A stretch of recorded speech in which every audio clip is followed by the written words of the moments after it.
कई सालों पहले एक नदी के किनारे एक सुंदर सा राज्य था। इस राज्य में शासन करने वाला राजा बहुत ही ज्यादा मूर्ख था और राजा का मंत्री बहुत ही चतुर था। एक दिन शाम के समय राजा और मंत्री दोनों नदी के किनारे टहलते हुए शाम का आनंद ले रहे थे। तभी राजा ने मंत्री से एक सवाल पूछा कि क्या तुम यह बता सकते हो कि यह नदी किस दिशा में और कहां तक बहकर जाती है। राजा के सवाल का तुरंत जवाब देते हुए मंत्री ने कहा कि यह नदी पूर्व की दिशा में बहती है और पूर्व देश तक जाती है। उस पर राजा ने कहा कि वह यह नहीं चाहता कि हमारे देश का पानी पूर्व के देशवासी इस्तेमाल करें, इसलिए इस नदी में एक दीवार बनाई जाए जिससे कि पानी आगे ना जाए। इस पर मंत्री ने राजा से कहा कि ऐसा करने से हमारा ही नुकसान होगा। इस पर राजा ने गुस्से में मंत्री से कहा,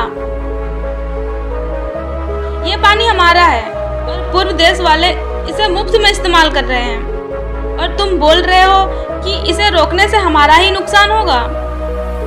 इसमें हमारा कुछ भी नुकसान नहीं होगा। तुम जल्दी से जल्दी नदी में दीवार बनाने का काम शुरू करो।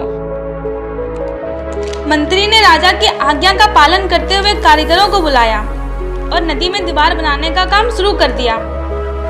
नदी में दीवार बनाने का काम तेजी से चलने लगा और कुछ ही दिनों में दीवार बनकर तैयार हो गई। यह देखकर राजा काफी प्रसन्न हुए, परंतु उनकी मूर्खता के कारण कुछ ही दिन बाद जब बारिश का मौसम आया तो नदी का पानी पूरे गांव में भरने लगा। धीरे धीरे पानी लोगों के घरों में घुसने लगा। इससे परेशान होकर सारे नगरवासी एकत्रित होकर मंत्री के पास आते हैं और इसका कोई हल निकालने को कहते हैं।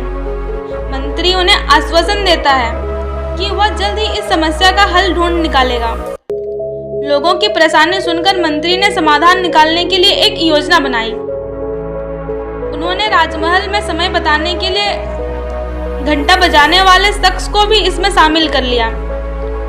वह समय के अनुसार घंटा बजाता था जिससे लोगों को समय का पता चलता था। मंत्री ने उससे कहा कि आज तुम प्रत्येक घंटे के बजाय हर आधे घंटे में घंटा बजाना।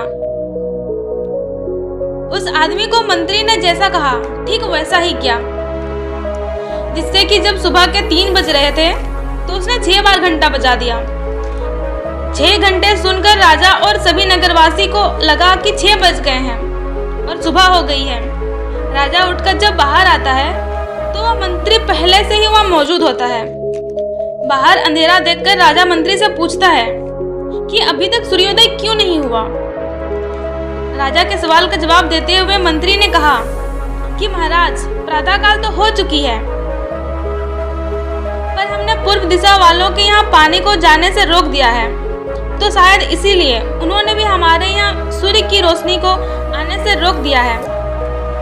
इसीलिए सूर्य तो उदय हुआ है पर हमारे देश तक रोशनी नहीं पहुंची है।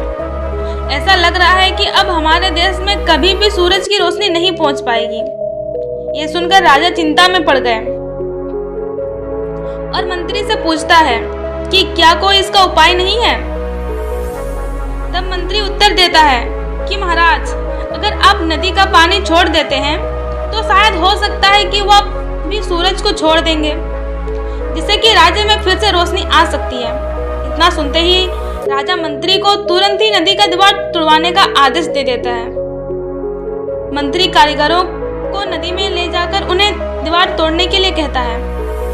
कुछ ही देर में कारीगर दीवार गिरा देते हैं और तब तक सूर्योदय भी हो जाता है।